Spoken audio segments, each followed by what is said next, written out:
آج ویو 360 میں پاکستان میں کورونا وائرس کا 1 سال، وبا کے خلاف جنگ میں پاکستانی معیشت اور صحت کے شعبے آج کہاں کھڑے ہیں؟ لاہور میں فروری میں بھی اسموگ کے سائے، لاہوری پریشان۔ اور امریکہ میں نسلی اقلیتوں کو کووڈ-19 کی پیچیدگیوں کا خطرہ دوسرے امریکیوں سے زیادہ، لیکن اس کے باوجود ویکسین لینے میں ہچکچاہٹ کیوں؟ وائس آف امریکہ کے واشنگٹن اسٹوڈیو سے آپ سب کو خوش آمدید۔ آپ دیکھ رہے ہیں پروگرام ویو 360 اور میں ہوں اسد اللہ خالد۔ پاکستان میں کورونا وائرس آئے 1 سال مکمل ہو چکا۔ چین میں کووڈ-19 کے کیسز سامنے آنے کے بعد جنوری 2020 میں پاکستان کے قومی ادارہ صحت نے کورونا وائرس کے خطرات سے بچاؤ کی پہلی ایڈوائزری جاری کی۔ تب سے وائرس کے پھیلاؤ سے بچنے کے لیے کئی اقدامات اٹھائے گئے، جن میں ہوائی اڈوں پر خصوصی کاؤنٹرز اور اسکریننگ کے آلات نصب کرنا بھی شامل تھا۔ پاکستان میں کورونا وائرس کے پہلے 2 کیسز 26 فروری 2020 کو سامنے آئے۔ دونوں افراد اس وقت حال ہی میں ایران سے واپس آئے تھے۔ کورونا کے پھیلاؤ کی ایک بڑی وجہ ایران سے آنے والے زائرین کو قرار دیتے ہوئے ایران کے ساتھ سرحد غیر معینہ مدت کے لیے بند کر دی گئی۔ چین اور افغانستان کے ساتھ بھی سرحدوں کو بند کر دیا گیا۔ فضائی سفر کو محدود کر دیا گیا۔ ملک میں کورونا کا پہلا کیس سامنے آنے کے چند ہی روز کے بعد پاکستان بھر میں جزوی لاک ڈاؤن کا اعلان کیا گیا۔ ملک میں کوارنٹین مراکز بنائے گئے اور ہسپتالوں میں آئسولیشن وارڈز قائم کیے گئے۔ شروع میں پاکستان کے پاس کورونا وائرس کی تشخیص کی صلاحیت نہ ہونے کے باعث مریضوں کے سیمپل تجزیے کے لیے بیرون ملک بھجوائے جا رہے تھے۔ تاہم پہلا کیس سامنے آنے کے 1 ماہ میں ملک کے اندر ٹیسٹنگ کی سہولیات دستیاب ہو گئیں۔ ملک بھر کے تعلیمی ادارے بھی مئی کے اختتام تک بند رکھنے کا فیصلہ کیا گیا۔ پاکستان نے 24 مارچ کو کورونا وائرس کے اثرات سے نمٹنے کے لیے اربوں روپے کا اقتصادی پیکیج متعارف کروایا، جس میں مزدور طبقے کے لیے 200 ارب روپے کے امداد کا اعلان کیا گیا۔ کورونا وائرس کے خدشات کے باعث باجماعت نماز اور جمعے کے اجتماعات کو محدود رکھنے کا فیصلہ کیا گیا۔ اپریل میں بیرون ملک پھنسے پاکستانیوں کے لیے PIA کی خصوصی پروازوں کا اعلان کیا گیا۔ مئی میں فلائٹ آپریشن جزوی طور پر بحال ہوئے اور غیر ملکی پروازوں کو لینڈنگ کی اجازت دے دی گئی۔ جون میں پاکستان میں کورونا وائرس کا پھیلاؤ روکنے کے لیے ملک کے کئی شہروں میں اسمارٹ لاک ڈاؤن کی پالیسی کا آغاز ہوا۔ جولائی میں لاک ڈاؤن میں نرمی کے بعد پاکستان میں کورونا وائرس کے کیسز میں جب پھر سے اضافہ ہونے لگا تو کئی علاقوں میں اسمارٹ لاک ڈاؤن نافذ کیا گیا۔ شہریوں کے لیے باہر نکلتے وقت ماسک کا استعمال لازمی قرار دیا گیا۔ ملک بھر میں تمام شاپنگ مالز، دکانیں اور مارکیٹس رات 10 بجے بند کرنے کی منظوری دی گئی۔ نومبر میں ملک بھر میں 300 سے زائد افراد کے اجتماع پر پابندی عائد کر دی گئی۔ حکومت نے 26 نومبر سے 1 ماہ کے لیے تعلیمی ادارے پھر سے بند کرنے کا اعلان کیا۔ دسمبر میں ملک میں وبا سے بچنے کے لیے چینی ویکسین کی آزمائش کا آغاز ہوا۔ کورونا کی نئی قسم آنے کے بعد برطانیہ سے آنے والے مسافروں کے پاکستان میں داخلے پر پابندی عائد کر دی گئی۔ اس ماہ پاکستان میں کورونا وائرس سے بچاؤ کے لیے ویکسینیشن کا آغاز ہو گیا۔ پہلے مرحلے میں ڈاکٹروں اور دیگر طبی عملے کو ویکسین لگائی جا رہی ہے۔ پاکستان میں کورونا کے مرض سے پہلی ہلاکت 18 مارچ 2020 کو رپورٹ ہوئی۔ اب تک اس مہلک وائرس سے ملک بھر میں تقریباً 13,000 افراد ہلاک جبکہ 6 لاکھ متاثر ہو چکے ہیں۔ نصر الاسلام ہمیں بتا رہے ہیں کہ اس 1 سال کے دوران طبی ماہرین اور عوام نے اس مرض کا کیسے سامنا کیا۔ کورونا وبا کی پہلی لہر سے پشاور سب سے زیادہ متاثر ہوا۔ غلام دستگیر ان ہزاروں شہریوں میں سے ہیں جو اس وائرس کا شکار ہوئے۔ ان کے ساتھ ساتھ ان کے اہل خانہ بھی بیمار ہوئے۔ ان کا کہنا ہے کہ کورونا کی پہلی لہر کا خوف دوسری لہر کے مقابلے میں بہت زیادہ تھا۔ اس وقت تو تھریٹ، یہ جو فیئر لیول تھا یہ بہت زیادہ تھا۔ آپ اس سے اندازہ کریں کہ جس محلے میں، جس گلی میں کورونا کا ایک کیس نکل آتا تھا وہاں پہ پولیس کا پہرا ہو جاتا تھا۔ ان لوگوں کو اچھوت قسم کے طور پہ ٹریٹ کیا جا رہا تھا۔ اس وقت بہت زیادہ مسئلے تھے، اس وقت بہت زیادہ خوف تھا اس بیماری کا۔ نبیلہ ناز پشاور کے لیڈی ریڈنگ ہسپتال میں ہیڈ نرس ہیں۔ وہ گزشتہ 1 سال سے اپنی جان خطرے میں ڈال کر کورونا کے انتہائی نگہداشت وارڈ میں مریضوں کی دیکھ بھال کر رہی ہیں۔ 3 بچوں کی ماں ہونے کے باوجود انہوں نے وبا کے پہلے چند ماہ اپنے آپ کو گھر والوں سے مکمل طور پر علیحدہ کیے رکھا۔ جو حالات ہمارے اوپر گزرے ہیں ان دنوں میں ایک کتاب بھی لکھیں تو وہ بھی کم ہے، کیونکہ ہر طرف سے مطلب مشکلات تھیں. ہماری جو ریسورسز تھے، ہمارے جو ہیومن ریسورسز سے لے کے جو مینجمنٹ کے ریسورسز ہیں وہ پیشنٹس کی کیئر سے ریلیٹڈ تھے، وہ ہمارے لیے سب مینیج کرنا اور پھر سٹاف کو فل کٹس میں تیار کر کے اندر بھیجنا اور پیشنٹس کو ہینڈل کرنا بہت مشکل تھا. لیکن اللہ کا شکر ہے کہ ہماری تمام جو ہاسپٹل ڈپارٹمنٹ ہے تمام نے اپنا بھرپور کردار ادا کیا اور ابھی تک ہم لڑ رہے ہیں اور ابھی تک ہم مقابلہ کریں. حکومت کی جانب سے ماسک اور سینیٹائزر کے استعمال اور مناسب سماجی فاصلہ رکھنے کی تلقین کے باوجود بہت کم تعداد میں شہری احتیاطی تدابیر پر عمل پیرا ہوئے. شروع سے یہ ایک بہت ہی چیلنجنگ بات رہی ہے ہمارے لیے کہ ایس او پیز کو ہم لوگ بالکل بھی فالو نہیں کر رہے ہیں. بالکل شروع سے لے کے ابھی تک جو ہے اسی طرح چل رہا ہے. مارکیٹس آپ دیکھ رہے ہیں کوئی ایس او پیز نہیں ہے، بلکہ پرابلم ہمارے لیے بہت بڑی یہ تھی کہ لوگ اس کو مذاق سمجھ رہے تھے، حالانکہ یہاں پر ہمارے ہاسپٹل میں جو ہے وہ ایکسپائریز ہو رہی تھی اس کی وجہ سے. تو وہ پرابلم جو ہے ابھی بھی ہے. لیڈی ریڈنگ ہاسپٹل صوبہ خیبر پختونخوا کا سب سے بڑا سرکاری ہاسپٹل ہے. یہاں کرونا کے مریضوں کے لیے 500 بیڈ کی سہولت موجود ہے. کرونا کی پہلی لہر کے دوران یہاں 500 سے زائد ہسپتال کا عملہ اس وبا کا شکار ہوا. غلام دستگیر کو کرونا کے اثرات سے نمٹنے میں طویل عرصہ لگا. وہ اب بھی کرونا سے متعلق احتیاطی تدابیر پر عمل پیرا ہیں. اب جب کہ دوسری لہر ہے جس میں لوگ زیادہ احتیاط نہیں برت رہے، لیکن میری کوشش ہوتی ہے کہ میں مکمل طور پہ باہر جاؤں تو ماسک پہن کے جاؤں، سینیٹائزر لگا کے جاتا ہوں، اور میرا یہ بھی کوشش ہوتی ہے کہ اگر میری اینٹی باڈیز ڈیولپ ہو بھی چکی ہیں لیکن میں اس کا کیریئر نہ بنوں، تو میں جیسے ہی گھر جاتا ہوں تو اپنے ہاتھوں کو دھو کے اور سینیٹائز کر کے اور اس کے بعد میں اپنے فیملی ممبر سے ملتا ہوں جنہوں نے پہلے کورونا نہیں گزارا. دنیا کی دیگر ممالک کی طرح پاکستان میں بھی کرونا کی ویکسین کا استعمال شروع ہو گیا ہے، لیکن ویکسین کی مقدار ملک کی ضرورت سے خاصی کم ہے، جبکہ اس سے متعلق شکوک و شبہات عام ہیں. حکومت کیسز کی نسبتاً کم تعداد کو خوش نصیبی قرار دے رہی ہے، مگر طبی ماہرین وبا کے خاتمے کے بارے میں فکر مند ہیں، جبکہ عوام بڑی حد تک بے خوف. Nazar ul Islam, voice of America, Peshawar.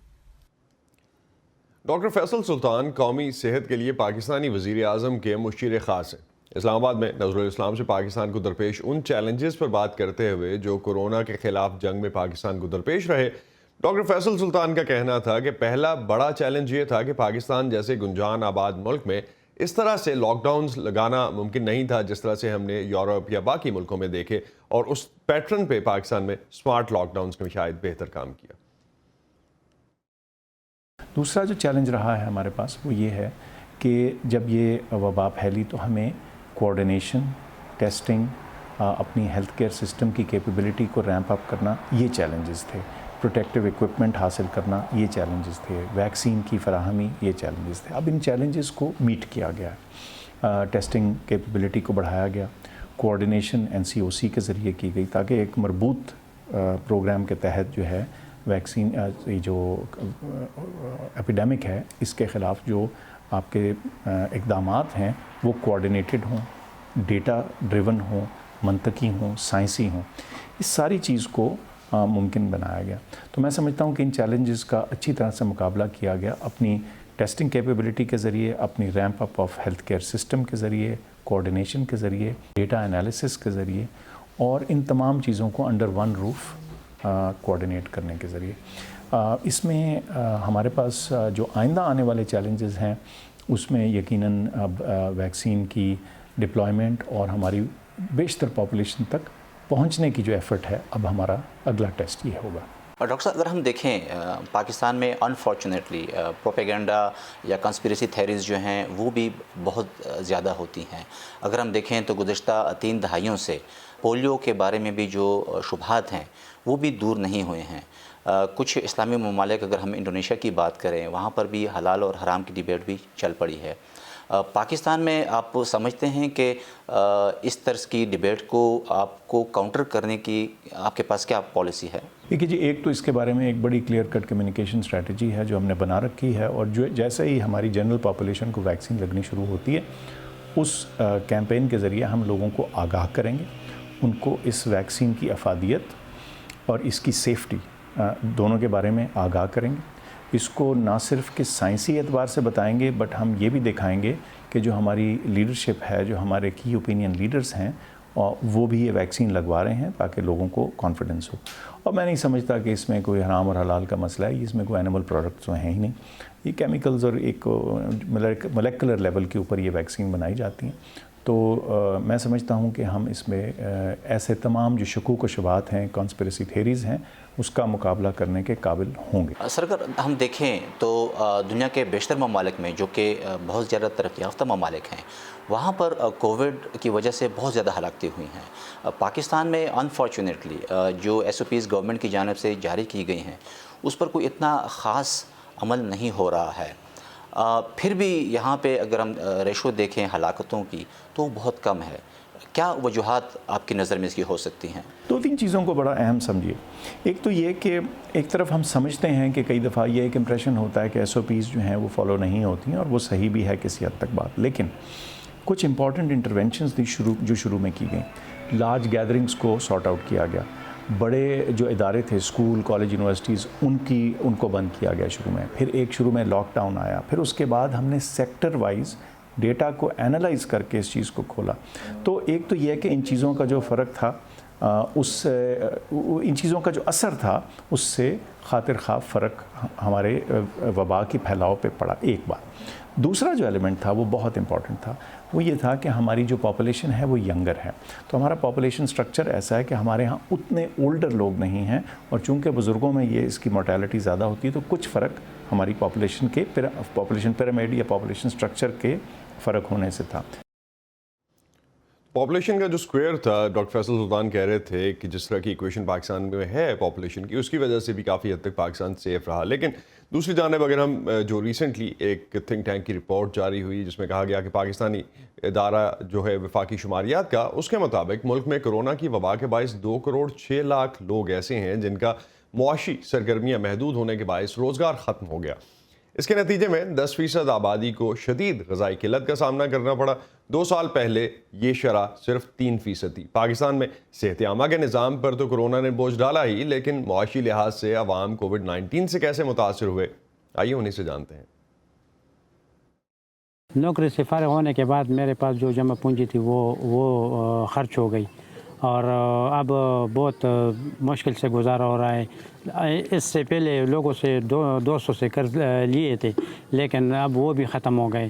اگر فائنینشلی کمزور ہوں گے لوگ تو ملیٹنسی کی طرف, انتہا پسندی کی طرف اور ان گروپوں کی طرف جو ہے وہ ان لوگوں کی رغبت جو ہے وہ زیادہ اس لیے بھی ہو جائے گی کہ وہ بہت اچھے, جسے کہتے نہیں ہیں کہ ان کو فائنینشلی ان کے پیکیجز, ان کے سپورٹ, ان کے بہت سے مختلف طریقوں سے جو ہے وہ ان کو اپنی طرف راغب کرتے ہیں. پاکستان میں کوئی 15 ملین کا جو ہے ایک پول آف ٹیلنٹ ہے جو کہ ان خواتین کا ہے جو کہ پہلے کام کرتی تھی, انہوں نے شادی کی وجہ سے یا ماں باپ کو دیکھنے کی وجہ سے جو ہے وہ کام چھوڑا, اور ان کے اب جب وہ کام پہ واپس آنا چاہتی ہیں یا ورک فورس میں واپس آنا چاہتی ہیں ان کو جگہ نہیں ملتی. ہمارا تو اور کام بھی نہیں, یہ گھروں میں کام کر لینا, وہ بھی کوئی بلائے گا تو کر سکے گا. ابھی تو کوئی بلا ہی نہیں رہا کورونا وائرس کی وجہ سے. اگر کچھ بھی ہوگا تو اپنی پراپرٹی بیچیں گے, اپنا گولڈ بیچیں گے, اپنی ساری چیزیں بیچیں گے, کیونکہ جب 40 سال پہلے کچھ نہیں تھا تو ان کے ساتھ چل کر سب کچھ بنا. تو آج اگر ہم سب ختم بھی کر دیں گے, اگلے 40 سال میں بچے بنا لیں گے. تو یہ کنسرن تھے جو ہم نے کووڈ-19 کے سٹارٹ میں دیکھے, یا تقریباً جب پیک پہ کووڈ-19 تھا پاکستان میں. دنیا بھر میں زیادہ تر معیشتوں نے کووڈ کی عالمی وبا کے دوران بھاری نقصان اٹھایا. پاکستان کے مرکزی بینک کے مطابق ملکی معیشت کی شرح نمو رواں مالی سال میں 1.5% سے 2.5% کے درمیان رہ سکتی ہے, جبکہ گزشتہ مالی سال میں پاکستان کی معاشی ترقی کی شرح -0.4% رہی تھی. یعنی معیشت بڑھنے کی بجائے سکڑی. دنیا کے کئی حصوں میں اب عالمی تجارت بحال ہونا شروع ہو گئی ہے, اور اکثر ممالک, خاص طور پر ایشیائی ممالک, اب اپنے بدترین معاشی حالات سے باہر آنا شروع ہو چکے ہیں. پاکستان میں بھی ماہرین کے مطابق معیشت بحالی کے ٹریک پر ہے. بڑی صنعتیں جو کہ کووڈ لاک ڈاؤن کی وجہ سے 2020 کے پہلے 6 ماہ میں زیادہ تر بند رہیں, ان میں ریکوری دیکھی گئی, اور موجودہ مالی سال کے پہلے جو 6 ماہ ہیں ان میں لارج سکیل مینوفیکچرنگ میں 7% سے زائد کا اضافہ ہوا ہے. لیکن ساتھ ہی ساتھ مہنگائی اور بے روزگاری پاکستان کی معیشت کے لیے ایک چیلنج بھی ہیں. پاکستان سمیت دنیا بھر کی اہم خبروں اور دلچسپ معلومات کے لیے آپ آئیے ہماری ویب سائٹ urduvoa.com پر. یہ سارا کانٹینٹ آپ کو ملے گا ہمارے سوشل میڈیا پلیٹ فارمز پر بھی. facebook.com/VOA Urdu, ٹویٹر اور انسٹاگرام پر ہمارا ہینڈل ہے @UrduVOA. اور اب چلتے ہیں لاہور. گزشتہ کئی سالوں سے لاہور میں فروری کا مہینہ بہار کے موسم کی آمد کے لیے جانا جاتا ہے. اس سے پہلے بسنت کے تہوار ہوتے تھے, اب کچھ حالات جو ہیں چینج ہوئے ہیں, لیکن اس سال فروری کے مہینے میں بھی لاہور سے دھند چھٹنے کا نام نہیں لے رہی. بعض ماہرین ماحولیات اسے اسموگ کی ایک کڑی مان رہے ہیں اور محکمہ ماحولیات اسے دھند اور اسموگ کے ملاپ کا نام دے رہا ہے, جبکہ لاہور کے شہری صبح اور شام کے اوقات میں دھندلے موسم میں سردیاں ختم ہونے کا انتظار کر رہے ہیں اور یہ سمجھنے کی کوشش کر رہے ہیں کہ فروری میں دھند کا کیا کام. تفصیل جانتے ہیں سمن خان کی رپورٹ میں.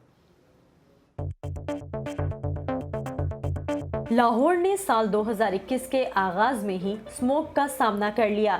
دھوئیں کے بادل بن بلائے مہمان کی طرح ماہ اکتوبر سے دسمبر تک لاہور کی فضا میں رہتے تھے, لیکن پہلی بار فروری میں بھی لاہور کے شہریوں نے اس 5ویں انچاہے موسم میں رات اور دن کے اوقات گزارے.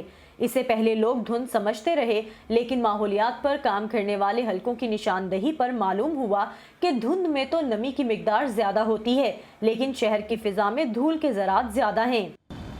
پارٹیکولیٹ میٹر 10, پارٹیکولیٹ میٹر 2.5, VOCs کا لیول, ناکسز, ساکسز, تو ان کی کنسنٹریشن ہوا میں میئر کرتی ہے کہ یہ اسموگ ہے یا سمپلی فوگ ہے. ان کا لیول ہوا میں اگر آپ اس سیزن میں میئر کریں تو وہ زیادہ ہوگا اور اٹس کوائٹ ویوڈ. لاہور کے اس غیر قدرتی 5ویں موسم کا طویل دورانیہ محکمہ ماحولیات پنجاب کی سمجھ سے بھی باہر ہے, جنہوں نے اس کا حل 80% بھٹے اور 40% صنعتیں بند کر کے نکالا. لیکن جنوری میں ختم ہونے والے آپریشن محکمہ ماحولیات کو دوبارہ شروع کرنے پڑے. محکمے کے ترجمان کے مطابق قواعد کے اطلاق میں ہم آہنگی کا فقدان ہے. اسٹربل برننگ کے اوپر بین تھا, مگر اسٹربل برننگ نہیں کنٹرول ہوئی. ٹرانسپورٹیشن کے اوپر تھا, اس لیول کے اوپر ان کے پاس اکوپمنٹ نہیں ہے کہ وہ HTV کی چیک کریں کہ ایمیشنز ان کے NOx کے اکارڈنگلی ان کو چلنے دینا نہیں چلنے دینا. ہم لوگوں کے بھی لا کے اندر چند ایک فلاز اس طرح کے کہ ہم لوگ انڈسٹری کو ڈائریکٹ پہلے سیل نہیں کر پاتے تھے, مگر اب PDMA نے جب اس کو نیشنل کلیمٹی ڈکلیئر کیا ہے اس کے بعد سے اب جو ہے ہم لوگ وداؤٹ اینی انٹیمیشن ہم اسے بند کر دیتے ہیں. فضا میں موجود کاربن ڈائی آکسائڈ, اوزون, سلفر ڈائی آکسائڈ اور کاربن مونو آکسائڈ جیسے مادوں کا تناسب حد سے بڑھنے پر ہوا کا معیار بگڑتا ہے اور شہریوں کو زہریلی اسموگ کا سامنا کرنا پڑتا ہے. اس کے تدارک کے لیے ماہرین ماحولیات متعلقہ حکومتی اداروں کے اقدامات سے مطمئن نہیں. ایکسپرٹس کو اکٹھا کر کے انتہائی جنگی بنیادوں پہ جو ہے وہ ایک ڈاکومنٹ تو بنا دیا گیا, لیکن اس پہ جو امپلیمنٹیشن ہے, جو کرنے کے کام تھے وہ نہیں کیے جا سکے. نہ تو نئے ایکوپمنٹس خریدے گئے, ایون ہمیں جو ہے وہ ورلڈ بینک نے ایک پنجاب گرین ڈیولپمنٹ پروگرام کے تحت جو ہے وہ فنڈز دیے ہوئے ہیں, لیکن ہم انہیں استعمال نہیں کر سکتے کیونکہ ہمارے پاس ویژن نہیں ہے. محکمہ موسمیات پاکستان کے مطابق دھندلے آلودہ موسم کی وجہ جنوری اور فروری کے مہینوں میں بارش یا تیز ہواؤں پر مبنی موزوں موسم کا نظام میں داخل نہ ہونا ہے. خشک موسم کی وجہ سے اسموگ کا دورانیہ زیادہ ہو گیا. ہوا کے اس قدر آلودہ معیار کے باوجود متعلقہ محکموں کی جانب سے نہ تو شہر میں کسی قسم کی ماحولیاتی ایمرجنسی نافذ کی گئی اور نہ ہی حفاظتی اقدامات کے لیے کوئی آگاہی مہم چلائی گئی. مارچ کے مہینے میں بھی بارشوں کے نظام کے لاہور یا جنوبی پنجاب کا رخ کرنے کی پیشن گوئی نہیں, اس لیے اسموگ کا مکمل خاتمہ موسم گرما کے آغاز میں درجہ حرارت بڑھنے پر ہو سکتا ہے. جب ٹیمپریچر بڑھے گا تو آپ یہ جو ڈینس چیزیں ہیں یہ ڈینس تھوڑا سا شیلو میں کنورٹ ہو جائیں گی, اور یہ جو سرفیس کے اوپر آپ کو زیادہ چیزیں نظر آ رہی ہیں جن کی وجہ سے پرابلمز ہو رہے ہیں اسموگ یا فوگ یا ہیز کا, یہ تھوڑا سا سلائٹلی اوپر چلے جائیں گے, تو اس کی وجہ سے اسموگ میں کمی واقع ہو جائے گی. لیکن جب بھی درجہ حرارت زیادہ نیچے آئے گا اسموگ پھر واپس آ سکتی ہے. Saman Khan, voice of America, Lahore.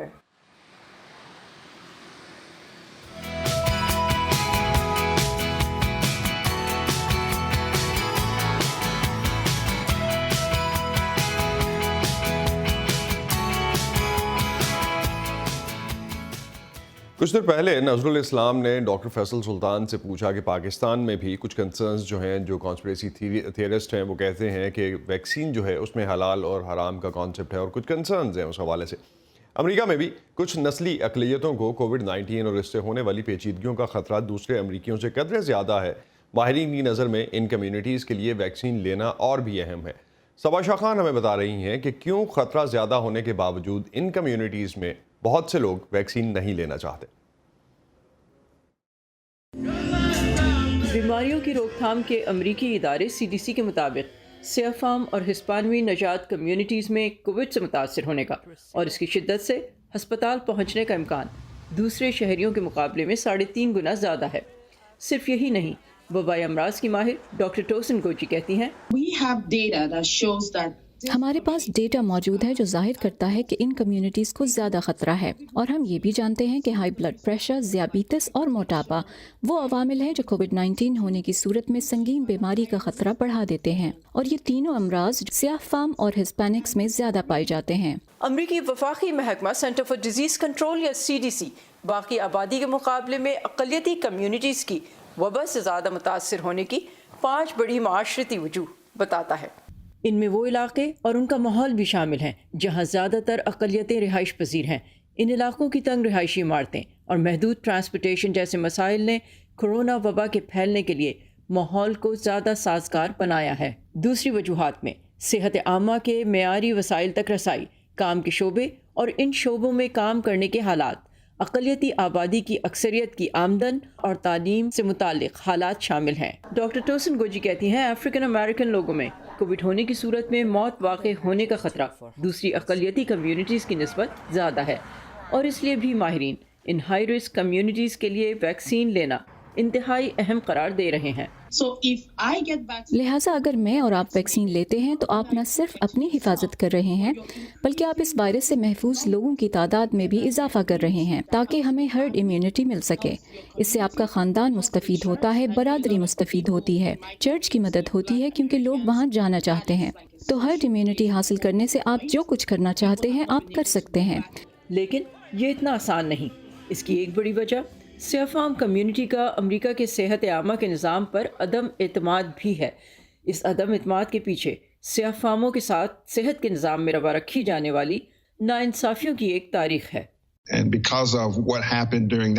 اور اس مطالعے کے دوران جو کچھ ہوا اس کا زخم نسل در نسل تازہ رہا ہے، لہٰذا لوگ اس بارے میں تشویش میں مبتلا ہیں کہ وہ ویکسین پر اعتماد کر سکتے ہیں یا نہیں۔